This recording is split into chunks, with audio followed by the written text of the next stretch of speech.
Good morning, chickadees and chickadoes. Today is Monday, October 5th, and this is your video lesson. All right, so last week we started working with the Robert Kennedy speech where he, in an impromptu manner, announced the assassination of Dr. Martin Luther King Jr. So as we're looking through that speech, your goal is to analyze what he does as a speaker, as a writer, to convey a particular message.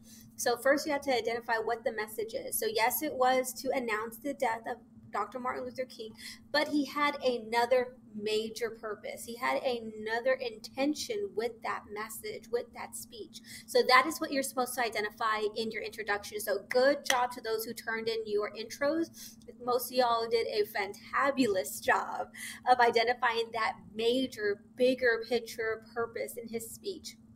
And I made some comments to kind of help you spruce it up or add to it if you needed to. Not everyone did.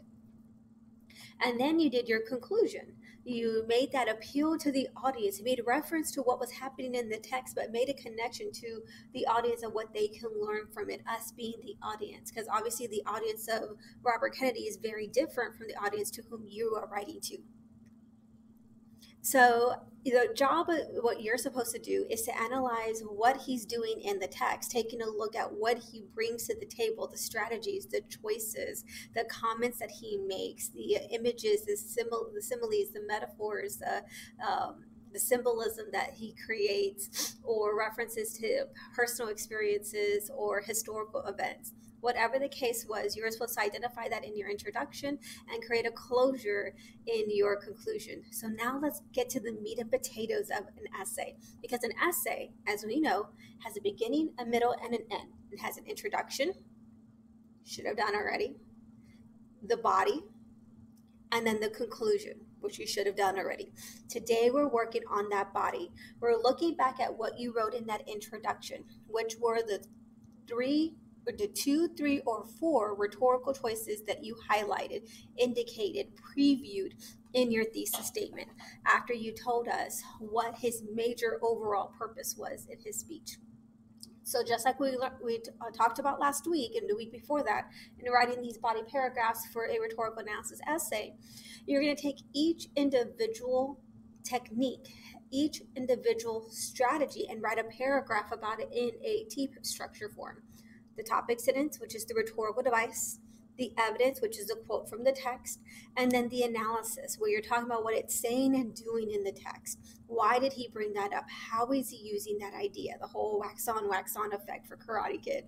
And you bring it all together of how that one particular technique is helping him to achieve his purpose, which you already identified in your intro.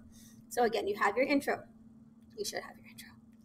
And you have your thesis statement, which has the speaker, the genre, what their purpose was, and the 2, 3, or 4 rhetorical choices that you are promising to talk about.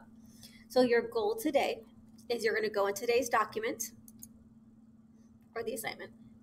You're going to craft your own body paragraphs, 2 of them. Take 2 of those rhetorical devices and make a paragraph for the first rhetorical device, whatever you're saying he's doing, and then you're going to make a totally separate paragraph to talk about another device that he's using in order to achieve his purpose, using the T structure. Topic, sentence, evidence, analysis, and the analysis is you're explaining what he's saying and what he's doing and how he's using it to achieve that purpose. All right, so what I would suggest, you could do 1 or 2 things. 1, again, your page very different from mine. You're going to click the submit, and when it gives you the option, use the create and write your paragraphs there. What I would highly suggest is go to your drive, open up a Google Doc, and type it there. So like for y'all, I don't have mine open.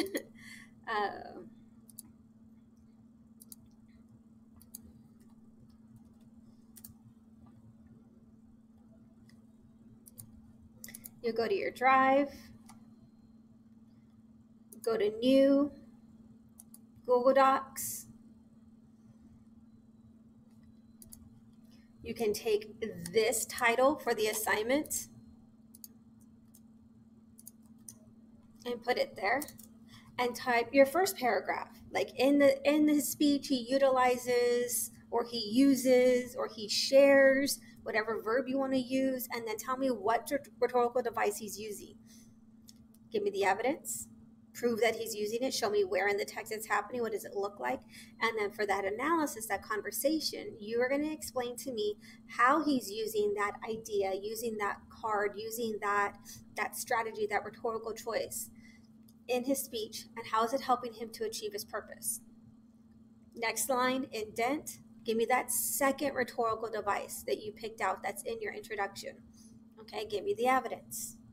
Then now explain how that device is being utilized in his text. What's it saying and what's it doing? How is it helping him achieve his overall purpose? Because again, the purpose is not just announcing the death. Announcing the death of Dr. Martin Luther King Jr. It's something else. He has another ulterior message, stronger message in that piece. Once you have those 2 paragraphs done in T structure, topics and its evidence analysis, you can copy and paste it in the create section when you submit your assignment, or if you know how, upload, import your Google Doc for the assignment and then turn it in that way.